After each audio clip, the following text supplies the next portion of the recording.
Vous êtes toujours sur la radio nationale du Mali. Dans un instant, la première édition de Mali Actualité.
Vous écoutez la radio nationale du Mali, les 7h ici à Bamako, la même heure à Kita.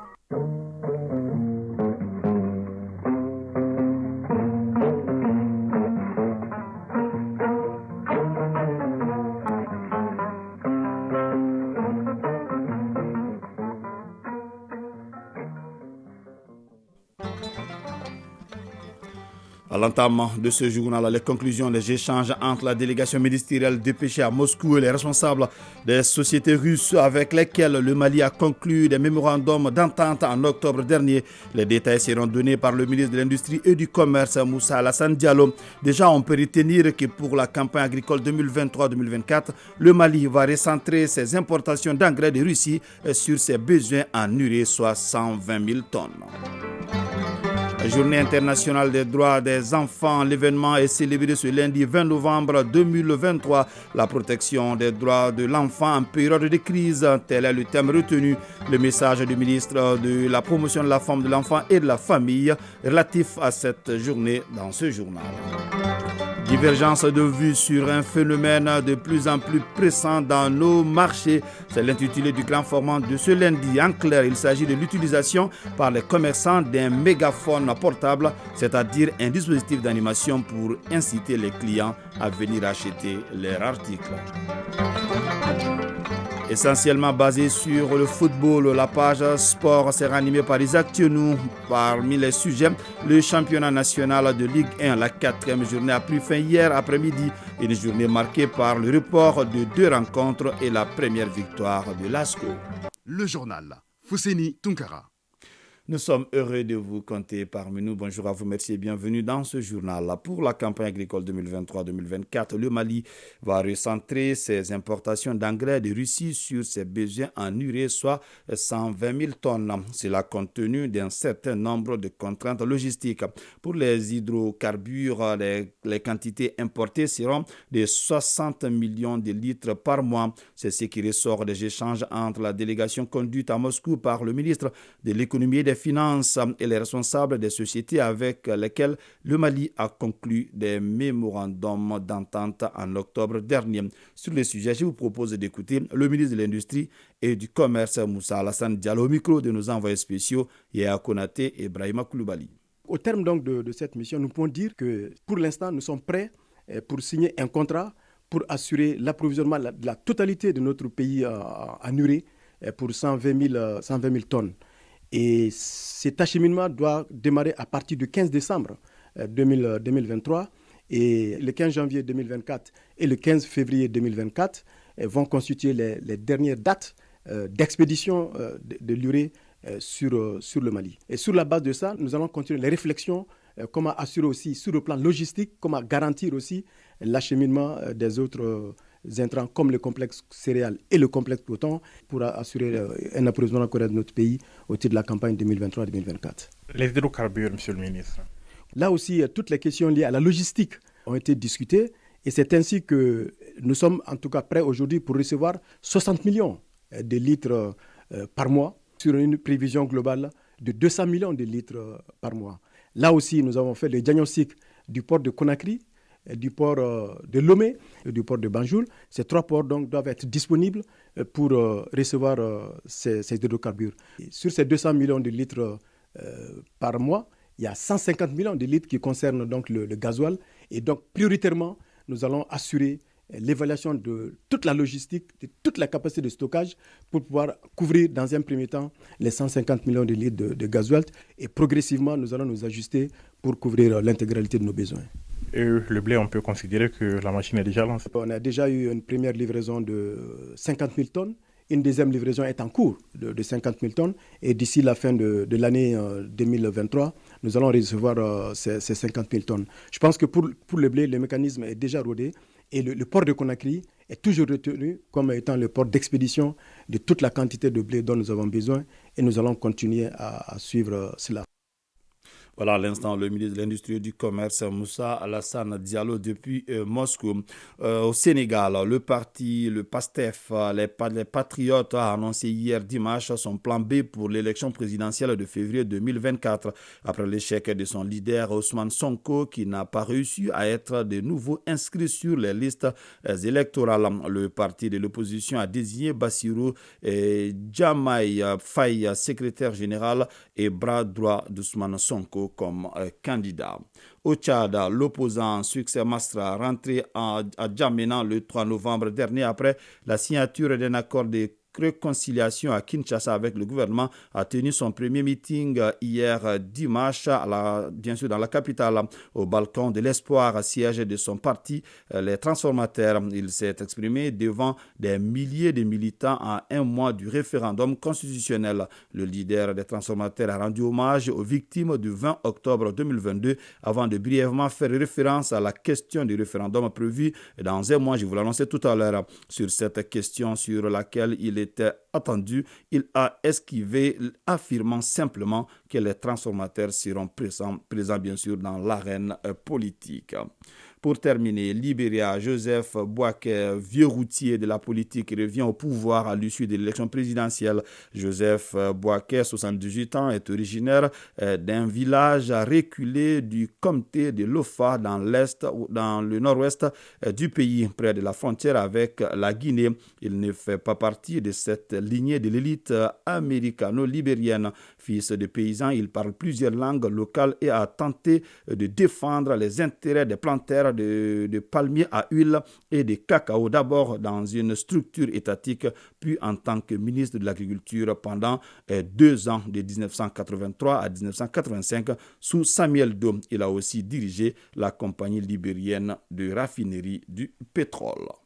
Radio Mali à Bamako et environ, 92 MHz en FM pour la chaîne nationale et 95.2 MHz en FM pour la chaîne 2.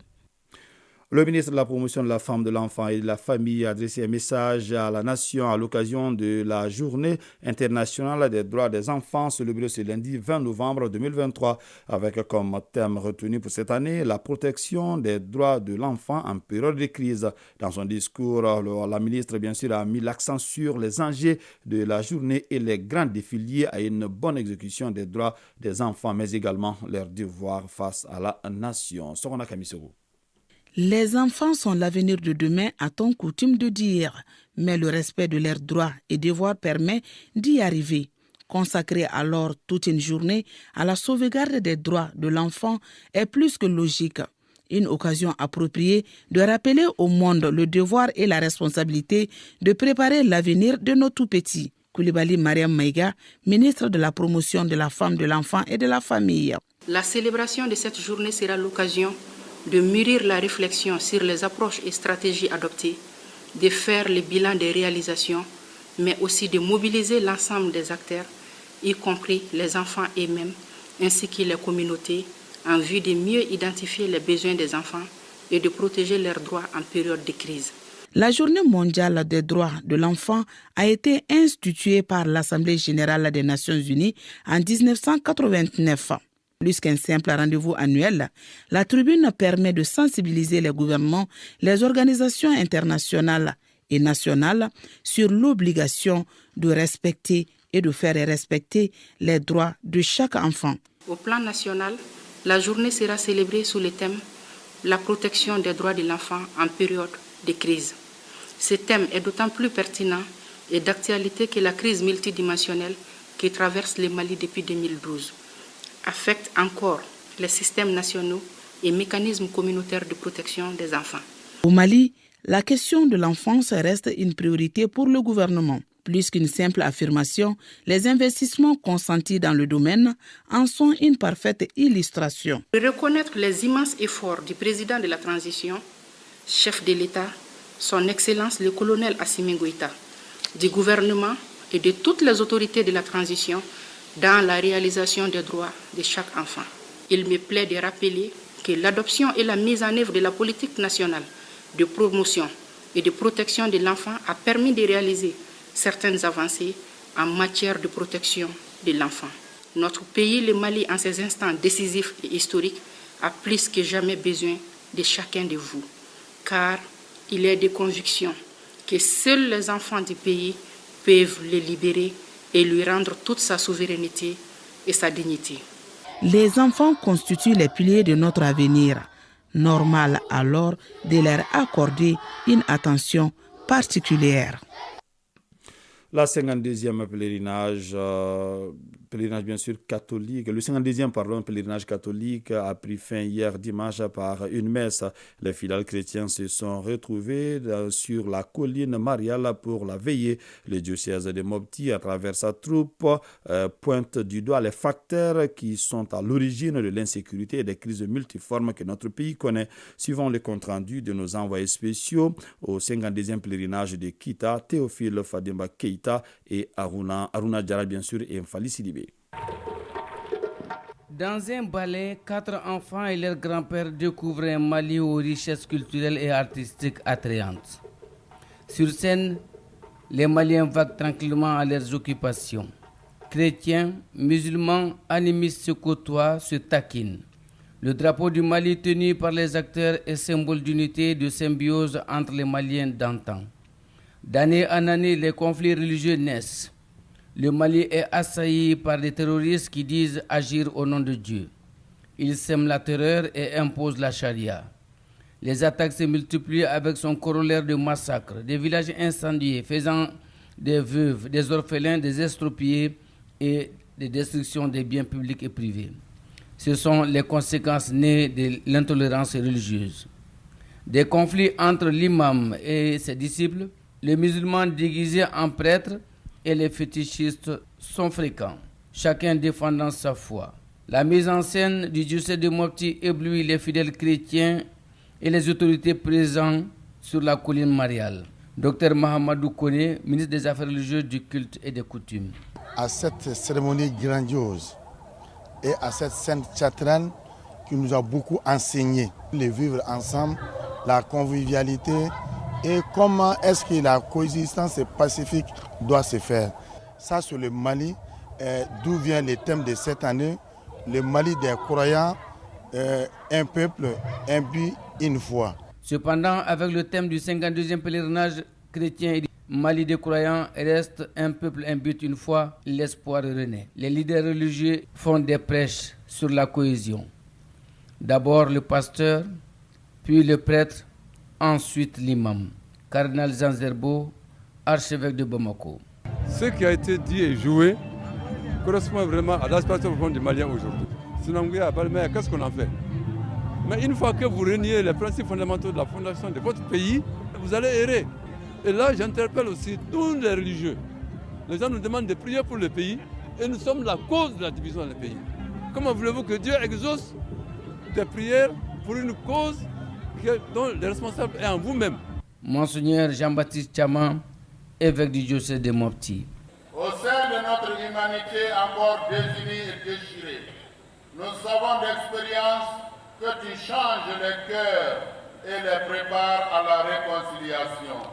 Ton esprit travaille le cœur des hommes pour que les ennemis se parlent à nouveau, les adversaires se tendent la main et que les peuples cherchent à se rencontrer. Une marche de procession du sanctuaire, ponctué de prières de chapelet dirigé par le diocèse de Mopti, avait auparavant conduit les milliers de pèlerins venus des 6 diocèses du pays et de l'archidiocèse et de certains pays limitrophes à la colline mariale. À chaque pèlerinage, elle est le seul lieu consacré à la veillée de prière, d'imploration de la Vierge Marie avec messe et chorégraphie intégrée. Ita, Théophile Fademba Keita, Aruna Diara, Mfali Sidibé pour leur thème. À la recherche du pain quotidien, on ne manque pas souvent d'imagination. C'est le cas, par exemple, de certains commerçants au marché de Bamako. Ils utilisent un mégaphone portable, c'est-à-dire un dispositif d'animation pour inciter les clients à venir acheter leurs articles. Une stratégie commerciale qui semble bien marcher pour les utilisateurs, mais la pratique est vue d'un mauvais œil par d'autres acteurs du secteur qui se plaignent de la violation de leur liberté. En revanche, les clients rencontrés saluent cette nouvelle façon d'écouler bien sûr ces marchandises. Divergence de vue sur un phénomène de plus en plus pressant dans nos marchés. C'est le grand format de ce lundi signé Bourama Traoré. De l'animation pour attirer plus de clients, Abdoulaye Koulibaly en a fait une arme commerciale. Ces vendeurs de couverture utilisent un mégaphone portable et un outil pour amplifier la voix afin qu'elle soit beaucoup plus audible.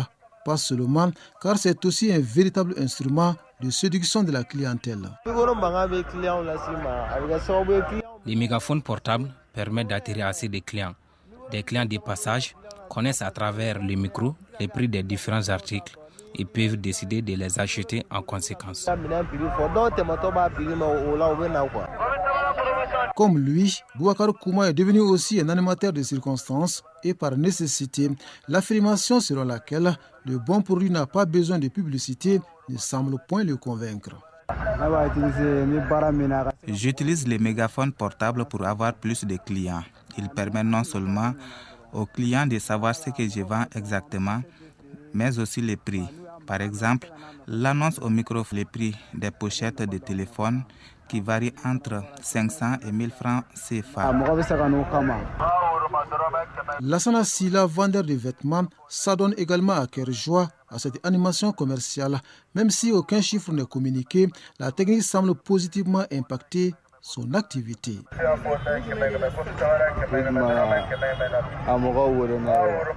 Grâce à ces mégaphones portables, je reçois beaucoup de clients. Je vous avoue que cet instrument est vraiment efficace.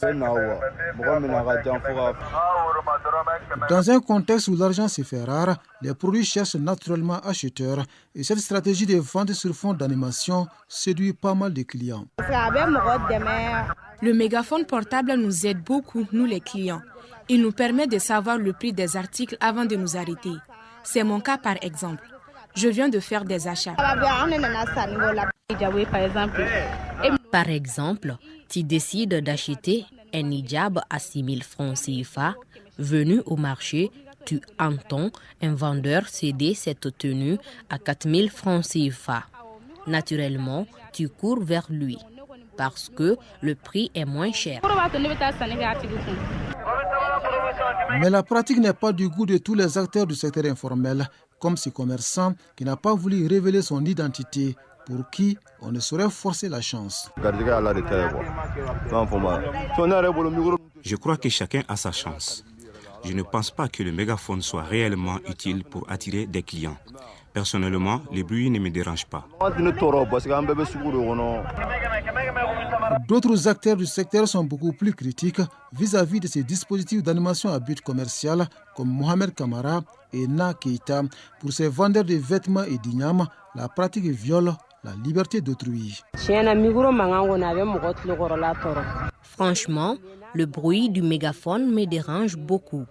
J'ai de sérieuses difficultés à échanger souvent avec mes clients. Je ne l'utilise pas, pourtant je reçois assez de clients. Ce mégaphone portable me dérange beaucoup. Le bruit me donne surtout des maux de tête. Si l'on peut trouver une solution à ce problème, je vends des habits. Ce cri de cœur aurait-il un écho favorable auprès des utilisateurs de ces mégaphones? Pas sûr, car pour eux, tout chemin qui mène à la réalisation de bonnes affaires doit être emprunté. Il est 7h passées de 19 minutes. À présent, la page sport.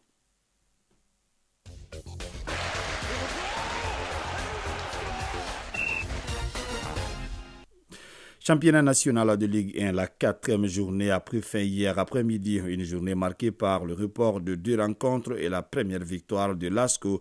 Coupe du monde des moins de 17 ans, Indonésie 2023. La 8e de finale commence ce matin. Le Mali joue mardi contre le Mexique. Éliminatoire du mondial 2026. Le Mali accueille la Centrafrique ce lundi au stade du 26 mars. Le match rentre dans le cadre de la 2e journée des éliminatoires de la Coupe du monde 2024 zone Afrique. Le résumé de l'actualité sportive avec Isaac Tienou. Éliminatoire Coupe du Monde 2026, les Aigles du Mali, quelques jours après leur victoire sur le Tchad, affrontent cette fois-ci la Centrafrique ce lundi au stade du 26 mars à l'occasion de la 2e journée des éliminatoires de la Coupe du Monde 2026 dans le groupe I. Une belle opportunité pour le capitaine Amari Traoré et son coéquipier d'enchaîner une 2e victoire consécutive dans ce groupe. Les détails avec Arju Matina. Dans l'histoire, il n'y a eu que 2 confrontations entre le Mali et la Centrafrique. Le 13 avril 1960, le Mali n'était pas encore indépendant, mais plutôt une fédération a battu 4-3 la Centrafrique lors d'un tournoi appelé Jeux Communauté Française. Mais l'histoire retient que la première rencontre du Mali indépendant contre la RCA s'est déroulée en novembre 1987 à Bamako en amical. Une rencontre gagnée 3-1 par les Aigles. Ces jours-là, les buteurs maliens Serou Diarra Platini 2 fois et Abdoulaye Traoré Abloni une réalisation. Après plus de 3 décennies, le Mali et la Centrafrique vont s'affronter ce lundi pour la 2e fois en match officiel. Sur papier, au regard des rapports de force, les voyants sont au vert pour les Aigles. Toutefois, la prudence doit être de mise pour le capitaine Amari Traoré et ses coéquipiers, car les fauves de Bazou-Bangui de la RCA, sous l'impulsion de leur capitaine Geoffroy Gondebia, le joueur de l'Olympique de Marseille, ne viennent pas à Bamako en victime expiatoire, surtout après leur défaite de la première journée à Moroni face aux Comores. Au public sportif malien de sortir massivement ce lundi pour soutenir les Aigles pour une 2e victoire d'affilée dans ces éliminatoires au compte du groupe I. Mali-Centrafrique, c'est ce lundi au stade du 26 mars, coup d'envoi 19h. Une rencontre à suivre sur la radio nationale et son réseau synchronisé. Sur le plan national, de Ligue 1, la 4e journée a pris fin hier. Bigram C, qui était dernier avant cette journée, s'est imposé 1-0 devant ATS de Kourou. C'était sur le terrain du Djuriba. À Sotiba, sur la pelouse du Samana de Mbako, l'US Kita et l'AS Police ont fait match un but partout.